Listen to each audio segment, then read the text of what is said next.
La vidéo numéro 25. Bon, on a parlé de la fonction du second degré qui est sous la forme de ax carré plus bx plus c. On a dit que cette fonction-là, elle est parabolique.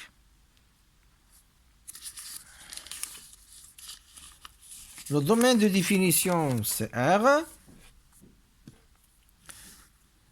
Maintenant, prenons le cas où delta est supérieur à 0.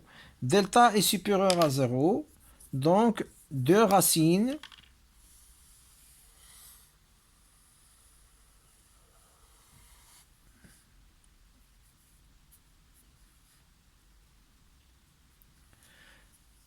il existe 2 racines,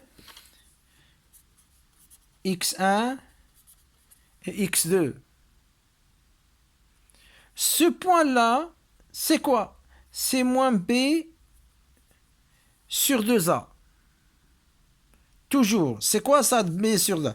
F de x est égal à x carré plus bx plus c. Le maximum, le minimum de cette fonction a pour x égale à moins b sur 2a. Et bien sûr, j'ai f de moins b sur 2a. Et c'est quoi moins b sur 2a? C'est la forme canonique.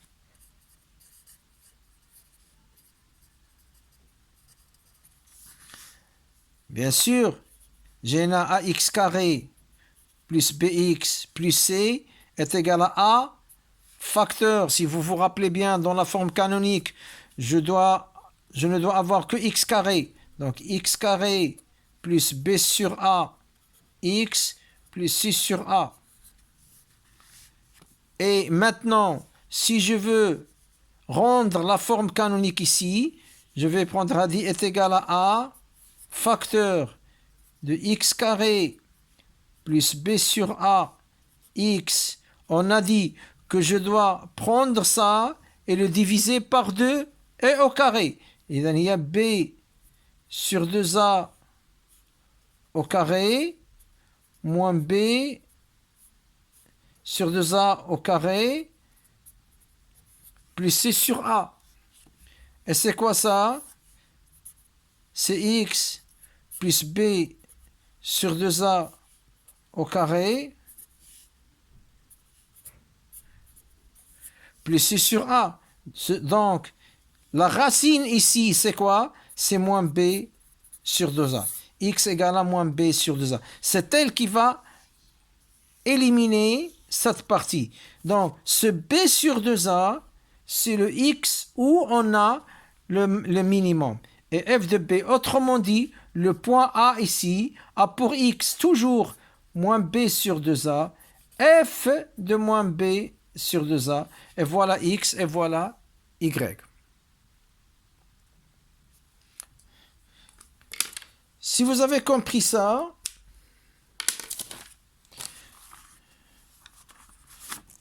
je vais vous donner tous les cas possibles. Maintenant, dans une fonction parabolique, dans une fonction du deuxième degré, il suffit de savoir, d'avoir une idée sur le a, ax carré plus bx plus. Il suffit de savoir le signe de a pour déterminer est-ce qu'il est convexe ou bien il est concave. Très bien. Maintenant, on a 2 cas ici, soit convexe, soit concave. Mais dans ces 2 cas, j'ai 3 cas en fonction de delta. Si delta est supérieur à 0, donc f de x égale à 0 en x1 et x2, et si est égal à x1 et x2, si delta a est inférieur à 0, si a est supérieur à 0 et delta est égal à 0, donc j'ai une seule racine, f s'annule en x0, donc la courbe sera comme ça. Et si a est inférieur à 0, il sera comme ça. Et si delta est inférieur à 0, la courbe serait comme ça. Et si delta est inférieur à 0 et A inférieur à 0, la courbe comme ça. لاحظوا ici, pas d'intersection avec l'axe OX, il n'y en a pas de racine. Et pas d'intersection avec l'axe OX, il n'y en a pas de racine. Bien sûr, ça c'est l'axe des X. Ça c'est l'axe des X. Et bien sûr, l'axe des Y, il est là ou là, là, n'importe où. Si vous avez compris maintenant ça, on va prendre un petit exercice à faire. Je vais prendre n'importe quelle fonction maintenant. Supposons que f de x est égal à x carré plus 3x moins 4. Maintenant, a est égal à 1 et b est égal à 3. Très bien, a est égal à 1. A est supérieur à 0. Donc la courbe est convexe. Très bien, la courbe est convexe. CF est convexe. Alors, elle admet un minimum. Bien sûr, la Kant-Sokor dit qu'on a un minimum et non pas un maximum. Had le minimum, c'est quoi? Had le minimum, هو y est égal f dièle moins b sur 2a. Et maintenant, la courbe serait décroissante ici et croissante ici. Très bien. Delta, maintenant. Delta égale à b au carré, il y a 9, moins 4 fois a fois moins 4. Donc 4 et 4, c'est 4 fois 4, 16, plus, il y a 25. Très bien. Delta est supérieur à 0, donc il existe x1 et x2. x1 à quoi est égal? Moins b plus racine de delta sur 2a. x2 égale à moins b moins racine de delta sur 2.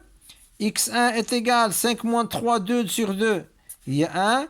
Moins 8 sur 2, c'est moins 4. Donc directement, je peux tracer la courbe. 1, x1 est égal à 1, voilà 1, 0, moins 1, moins 2, moins 3 et moins 4. Voilà les intersections maintenant. La courbe va passer par ici et par ici. Et quel est le minimum? Le point minimum, f de moins b sur 2a. À quoi est égal à moins b sur 2a? Moins b sur 2a, moins b sur 2a, à quoi est égal? Il y a moins 3, sur 2 fois 1, il y a 2, il y a moins 1,5, très bien. Donc, moins 1, moins 1,5. Voilà, moins b sur 2a. Il y a moins 1,5.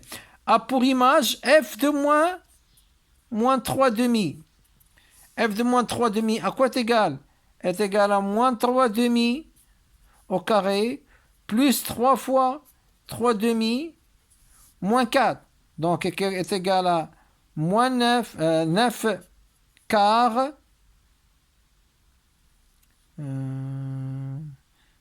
Ici, j'ai le signe moins. 3 fois, il donne moins 9 demi,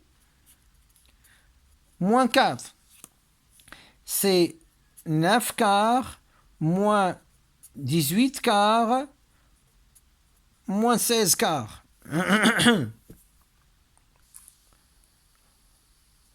Moins 18, moins 16, c'est moins 10, 20, 34. Moins 34, plus 9 quarts, c'est 25.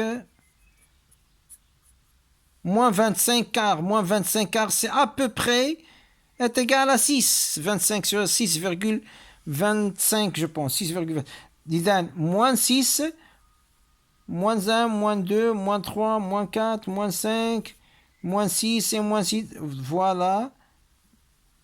Maintenant, le minimum, c'est le voilà.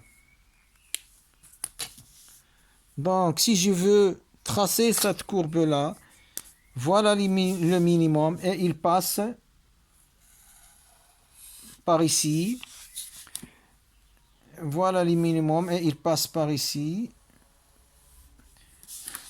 Et voilà maintenant. C'est une courbe. Bien sûr, ça, c'est un axe de symétrie. Attention, il faut le signaler.